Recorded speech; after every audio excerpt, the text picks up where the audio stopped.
अस्सलामुअलैकुम। आपके अपने मोहल्ले का उस्ताद लेक्चरर तैमूर ख़ान हाज़िर हैं। एक कैंडिडेट ने सवाल किया है। ज़रा उनका सवाल पज़लिंग है और ट्रिकी भी है। मैंने कल की वीडियो में ये कहा था कि एक फ्रेज़ है एक सेंटेंस के अंदर। सेंटेंस है I want to leave early. मैं जल्दी जाना चाहता हूँ।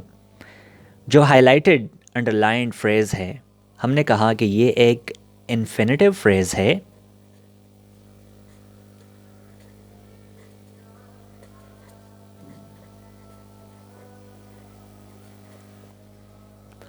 और चूंकि ये इन्फिनेटिव फ्रेज़ यहाँ पर इस वांट का ऑब्जेक्ट है,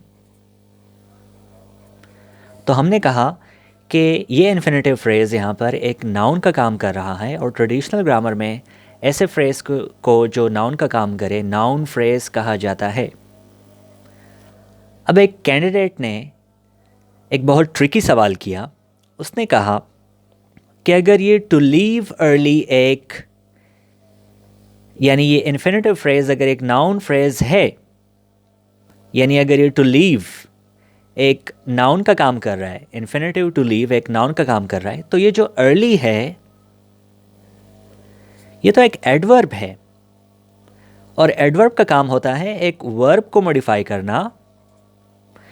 तो ये अर्ली यहाँ पर एक नाउन को कैसे मॉडिफाई कर सकता है? यानी अगर ये टू लीव इन्फिनेटिव यहाँ पर एक नाउन का काम कर रहा है, तो उसको ये अर्ली एडवर्ब कैसे मॉडिफाई कर रहा है? तो हम इसका जवाब देते हैं कि ये जो अर्ली एडवर्ब है ये किसी नाउन को मॉडिफाई नहीं कर रहा। ठीक है, ये जो टू लीव है ये एक इन्फिनेटिव है। स्ट्रक्चरली ये एक इन्फिनेटिव है और इसमें एक वर्ब है। और ये जो अर्ली है ये इस इन्फिनेटिव के अंदर जो वर्ब लीव है उसको मॉडिफाई कर रहा है। यानी ये जो एडवर्ब है ये अपना काम सही कर रहा है, ये गुमराह नहीं हुआ। ठीक है, ये बेराह या गुमराह नहीं हुआ, ये एडवर्ब अपना काम सही कर रहा है। ये एक वर्ब को ही मॉडिफाई कर रहा है। लेकिन यहाँ पर ये जो अर्ली है ये कोई सेपरेट वर्ड नहीं है। ये अर्ली इस इन्फिनेटिव फ्रेज़ का हिस्सा है। यहाँ पर आप ये गलती कर रहे हैं। आप ये समझ रहे हैं कि शायद ये अर्ली एक बिल्कुल सेपरेट कोई एडवर्ब है। नहीं, ये इस इन्फिनेटिव फ्रेज़ का हिस्सा है।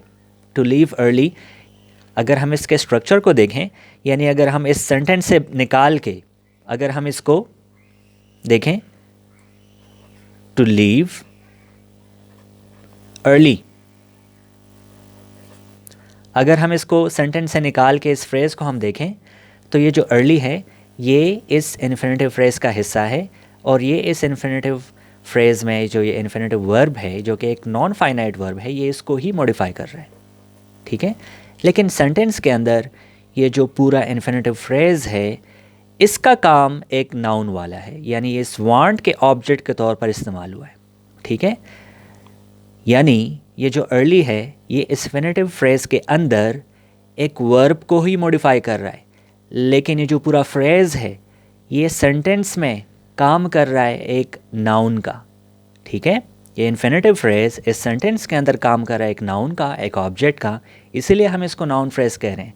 लेकिन इस इन्फिनेटिव फ्रेज़ के अंदर ये जो अर्ली एडवर्ब है ये एक वर्ब यानी लीव को ही मॉडिफाई कर रहा है। ये किसी नाउन को मॉडिफाई नहीं कर रहा। ठीक है, ये वर्ब को मॉडिफाई कर रहा है। तो ग्रामर में हम देखते हैं कि एक तो स्ट्रक्चर होता है और एक ग्रामेटिकल फंक्शन होता है। इस इन्फिनेटिव फ्रेज़ का जो स्ट्रक्चर है उसके अंदर ये एडवर्ब एक वर्ब को ही मॉडिफाई कर रहा है। लेकिन ये जो पूरा फ्रेज़ है इसका ग्रामेटिकल फंक्शन इस सेंटेंस के अंदर एक ऑब्जेक्ट या नाउन वाला है।